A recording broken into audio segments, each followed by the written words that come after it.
I believe we're richly blessed in this region in many ways. It's such a beautiful area to live in, but the grip of the opioid epidemic is really tearing at the very fabric of our communities. I'm not here this morning to share the statistics or more data or more talking points. I think the previous speakers have done that, and the slides have demonstrated that. I really want to tell you about the people that I love, and I'm going to apologize now if there's emotions involved in this. It's a very emotional issue for me. See, the reality for me is I've felt the impact of opioid addiction for the better part of my life. I'm a native of East Tennessee. I grew up just down the road in Piney Flats, went to Sullivan East High School here in Sullivan County. And I love this area, and it just truly breaks my heart to see the devastating impact that opioids have brought to somewhere I consider home. This is not a distant urban area. It's not an inner city, environment. It's home. It's the beautiful foothills of the mountains, and what I believe is some of the most beautiful country and the most amazing people that God has ever created. But the reality is, opioids are robbing us of that beauty, and they're destroying the lives of those people. And gathering my thoughts for my statement this morning, I actually reflected on the first time I heard about OxyContin. It was 1999 or 2000, and a high school friend shared that he was stealing those from his grandmother, who was prescribed those to treat her pain. I'm not sure it ever occurred to me until I thought about this over the last day or so, but I know for a fact that two of the people that I distinctly remember being there for that conversation both died battling their addiction issues. As I thought about it, eight or 10 of my 8 or 10 best friends from high school, more than half of them have completely destroyed their lives in facing drug addiction issues, largely opiate addiction. I see the same reality in my career, in my church, and in social circles. The epidemic's reached all social classes, cultures, races. I've interacted with homeless folks that are dealing with the same issues as teachers, nurses, and business owners. Not a week goes by that we don't hear about another broken home, another overdose, another opioid-related crime. So I just want to briefly share a couple of stories really about those that I love.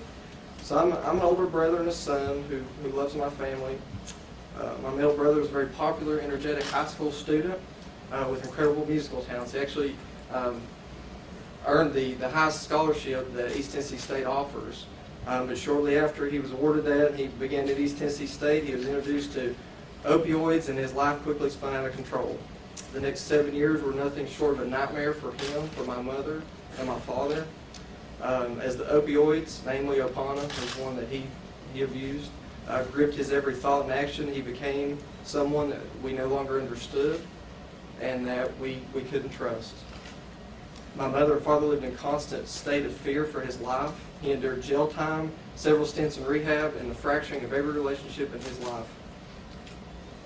I stand here today very proud to tell you that he has had a lot of courage and perseverance over the last year and a half. He has overcome his addiction, but it's something that he still battles and deals with the destructive impact of that every day of his life. Unfortunately, our 23-year-old cousin was not able to win his battle. He and my brother ran in the same circles and made many of the same poor decisions. In May of 2013, he overdosed from opioids and actually died in the emergency room in this hospital.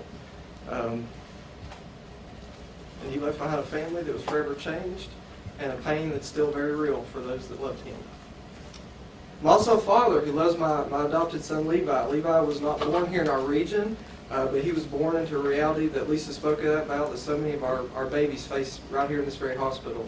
Levi was born with neonatal abstinence syndrome. My wife and I were there in the neonatal intensive care unit when he was born, and we watched largely helplessly as he overcame the withdrawal impact in the very early days of his life. We were with him in the months to come as he faced constant tremors and muscular issues, and we're with him now as he continues therapy and some developmental challenges. And we'll be with him as he grows older and he faces any of those other challenges. The thing I'll say about Levi is he's an amazing miracle child who's overcome more in his short life than I have in my 34 years. It's my firm belief that his story, like so many others that Lisa talked about, will be used for good, and his life has great purpose despite these challenges. And I'm very happy to share that he's doing very well. And because of the tremendous resources that we have in this region, Tennessee Early Intervention program, therapy, I mean, he is doing really well. I wish that I could tell you these stories are unique to me, but they're not. You stop anybody coming and going from the halls of this hospital, a local grocery store, and I'm confident you will hear similar stories of heartache and likely even greater tragedy. But I have hope. I have hope that we can change the tide of the epidemic with focused regulation, with higher levels of accountability, and with better opioid stewardship. But just to be honest with you, and I have to say this because I have the platform, I don't think those tools alone are going to win this battle. I firmly believe that what brought Levi into our lives and what saved my brother's life was love. I'm asked often if I harbor any ill will towards Levi's mother, and the answer is absolutely no. And that's one thing I'll say about the work that Lisa Carter's done with the Children's Hospital and the focus that's going to be there to support these mothers, because that child can be a catalyst in their life for them to change. I pray for his mother, and I do love her. We have to learn to love the addict and hate the addiction.